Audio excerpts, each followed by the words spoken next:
Intanto bisogna vedere se arrivano, perché è da mesi che ci raccontano tutti questa bella cosa, che la panacea, non perché chiamo ma la panacea di ogni male sia questo recovery fund, ma sinceramente stiamo vedendo un gran rallentamento della questione, no? Quindi io già l'altra volta avevo messo qualche dubbio che ripeto qui perché naturalmente questi 209 miliardi erotti che dovrebbero arrivare, di cui 97 sono a fondo perduto, gli altri comunque sono debiti che bisogna restituire entro il 2050, in cui comunque bisogna che il governo, ebbene sta facendo Draghi, sta raccogliendo un po' tutto quello che sono i desiderata, perché noi, ad esempio anche in Consiglio regionale abbiamo incontrato tutti gli stakeholders in tutte le commissioni, abbiamo raccolto idee che potremmo solo noi in Veneto penso spendere i 209 miliardi, perché alla fine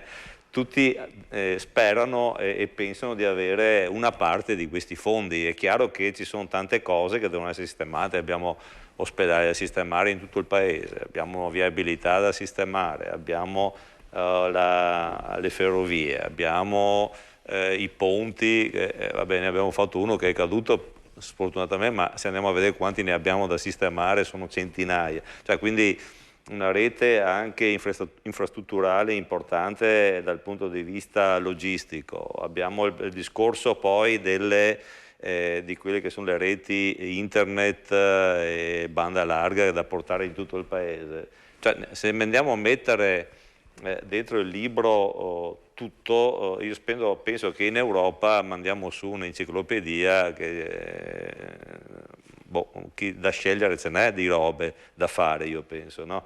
Senza contare poi il patrimonio artistico, naturalmente tutte le manutenzioni, eccetera. Tutti hanno messo, bravi, tutte le regioni hanno mandato adesso a Roma le loro cose, no? Compresa noi, l'assessore Bottaccini l'ha ben descritta solo una parte magari di quelle che lui è interessato, ma è chiaro che poi c'è anche tutto il resto, no? Noi, ad esempio, Consiglio della provincia di Padova optiamo, visto che siamo a Padova, per non so, il raddoppio da 308, la sistemazione da 47, l'idrovia che ha detto, abbiamo senza contare la sistemazione in Veneto degli aeroporti, il collegamento con gli aeroporti, ne avremo di cose e ne abbiamo mandate tante.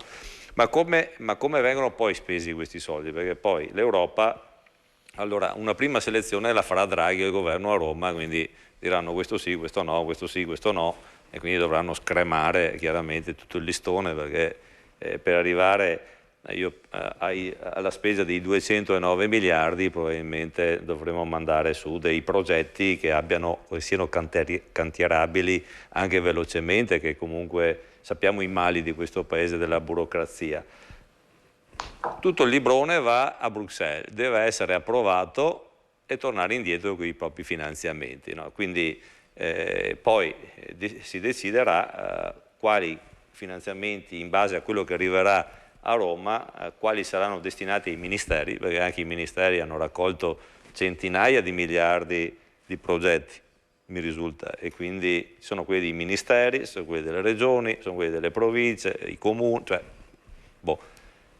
Allora arrivano questi soldi a Roma. Chi li spende? Li spende il governo, li spendono i ministeri, i burocrati.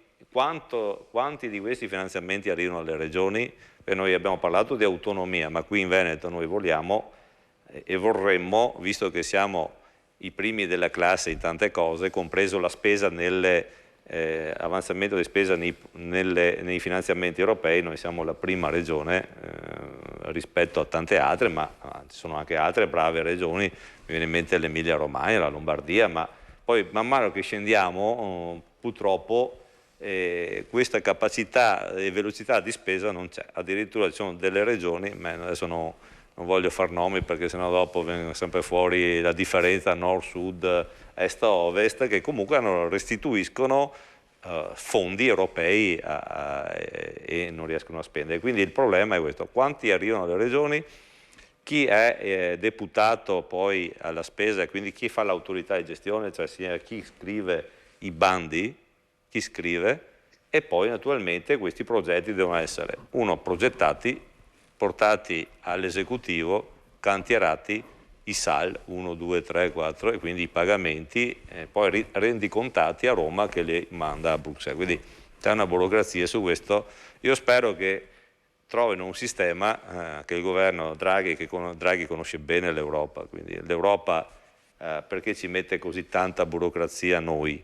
Perché noi quei fondi europei purtroppo nel passato li abbiamo spesi per fare cose che magari da altre parti in Europa non succedono, no? Quindi ci sono stati parecchi scandali sui fondi europei in tante parti di questo paese, per cui il controllo europeo, siccome l'Europa non si fida di noi, ci mette sempre più controlli e questo rallenta la macchina. È chiaro che, e poi chiudo, che bisognerà capire se è possibile superare magari con un commissariamento come hanno fatto ultimamente in alcune opere che hanno già cantiere, questa cosa, quindi un commissario che sia veloce nella spesa e che sia veloce anche nel decidere come questa spesa viene fatta. Però comunque veloce finora non è stato, perché è da luglio che si aspettavano i commissari col governo Conte bis, 5 Stelle ha fatto la barriera e noi da un anno siamo rimasti senza cantieri. Ancora qui. Siamo ancora qui. Vediamo la telefonata. Prima di vederli ce ne vorrà ancora di tempo. Quindi mi sono terrorizzato.